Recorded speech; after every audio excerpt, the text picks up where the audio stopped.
Hi കൂട്ടുകാരെ, ഇന്ന് ഞാൻ പരിചയപ്പെടുത്താൻ പോകുന്നത് ഒരു ജ്യൂസാണ്. ഇത് കസ്റ്റാർഡ് ആപ്പിൾ അഥവാ സീതാപ്പഴമാണ്. ഇത് നിറയെ എൻ്റെ വീട്ടിലുണ്ട്.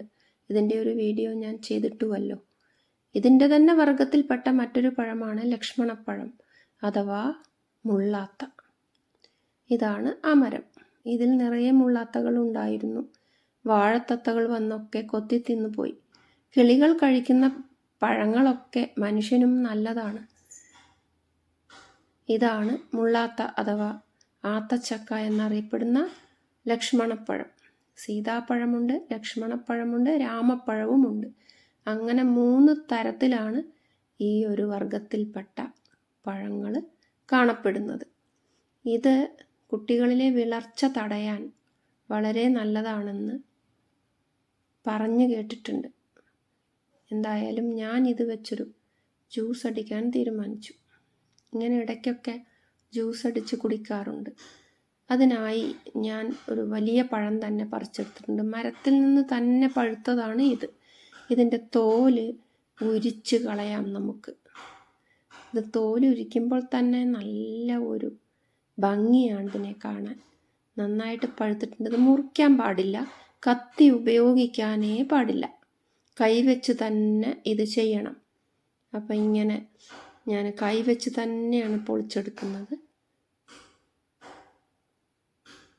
ഒരു പ്ലേറ്റിൽ ഇട്ടുകൊണ്ട് ഞാനിതിങ്ങനെ പറിച്ചെടുക്കുകയാണ്. തൊടിയിൽ മരം മുറിക്കുന്നുണ്ട്, അതിൻ്റെ ശബ്ദമാണ് കേൾക്കുന്നത്. ഇങ്ങനെ പറിച്ചെടുത്ത ശേഷം ഇതിൻ്റെ കറുത്ത കുരു നമ്മൾ കളയണം. അത് ഉപയോഗിക്കാൻ പാടില്ല. അതുമാത്രമല്ല, അതിൻ്റെ നടുക്കൊരു തണ്ടുണ്ട്, ആ തണ്ടും ഉപയോഗിക്കാൻ പാടില്ല. കുരുവിൽ വിഷാംശമുള്ളത് കൊണ്ട് അത് ഒരെണ്ണം പോലും ഇതിൽ പെടാതിരിക്കാൻ ശ്രദ്ധിക്കണം. ഇതിൻ്റെ തണ്ടാണ്, ഉള്ളിലുള്ള തണ്ട്, അത് നമ്മൾ കളയണം. അത് പഴത്തിൻ്റെ അടിതൊട്ട് മുകൾ ഭാഗം വരെ ആ തണ്ട് കാണാൻ കഴിയും. ഇത് നല്ലപോലെ പഴുത്ത മുള്ളാത്തയാണ്. ഇതാ അതിൻ്റെ തണ്ട് കൂടി ഞാൻ കളയുകയാണ്.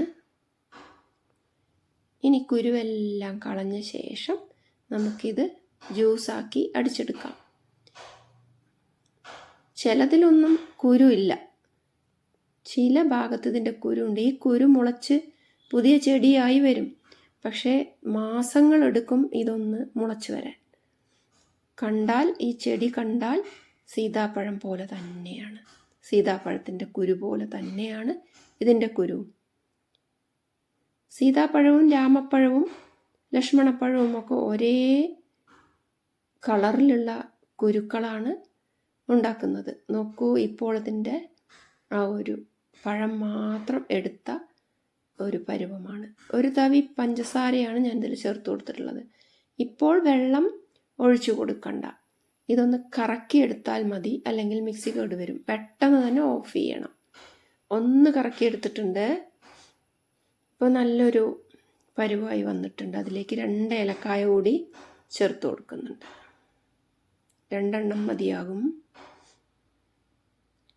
ഇനി ഒരു ഗ്ലാസ് വെള്ളം ഒഴിച്ച് വീണ്ടും ഒന്ന് അടിച്ചു കൊടുക്കാം. ഇപ്പം പാലിൻ്റെ നിറമായിട്ടുണ്ടാവും. ഇനി നമുക്കിതൊരു പാത്രത്തിലേക്ക് ഒഴിച്ചു കൊടുക്കാം. ബാക്കി പകുതിയാണ് നമ്മളിനി വെള്ളം ചേർത്ത് ഒന്നും കൂടി കറക്കിയെടുക്കാൻ പോകുന്നത്.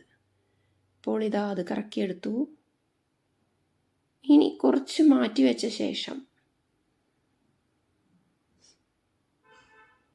അതിലേക്ക് പാൽപ്പൊടിയാണ് ചേർത്ത് കൊടുക്കുന്നത്. 2 ടീസ്പൂൺ അളവിൽ. ഇത് നിർബന്ധമൊന്നുമില്ല, ഇതില്ലാതെയും ഇത് നമുക്ക് കുടിക്കാം. ഇനി ഇത് വീണ്ടും ഒന്ന് അടിച്ചെടുക്കാം. വീണ്ടും വെള്ളം ഒഴിക്കണം, അല്ലെങ്കിൽ പൊടി കട്ടയാകും. ഒരു ഗ്ലാസ് വെള്ളം കൂടി ചേർത്തിട്ടുണ്ട്. ഇതാ വെള്ളം പോലെ അത് അരച്ചെടുത്തിട്ടുണ്ട്. അതിലേക്ക് അരച്ച് വെച്ച ബാക്കിയുള്ളതും കൂടി ഒന്ന് കറക്കിയെടുത്ത ശേഷം ഇതിലേക്ക് വീണ്ടും ഒഴിച്ചു കൊടുക്കാം.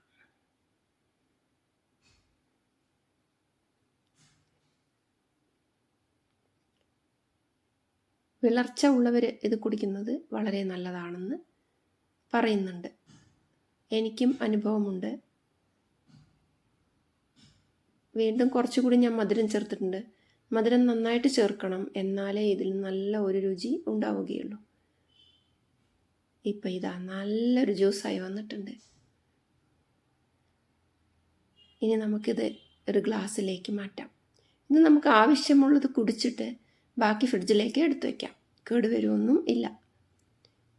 പക്ഷേ ഇത് കുടിക്കുമ്പോൾ ഒരു ഗ്ലാസ്സിൽ കൂടുതൽ കുടിക്കാതിരിക്കാൻ ശ്രദ്ധിക്കണം. ഒരു ദിവസം ഒരു ഗ്ലാസ്സേ കുടിക്കാൻ പാടുള്ളൂ. കുരു ഒട്ടും പാടുകയും ഇല്ല. വളരെ നല്ലതാണിത് നമ്മുടെ ശരീരത്തിന്. രക്തം ഉണ്ടാവാൻ, അതായത് HB ലെവൽ കൂട്ടാൻ പറ്റിയ ഒരു ജ്യൂസ്.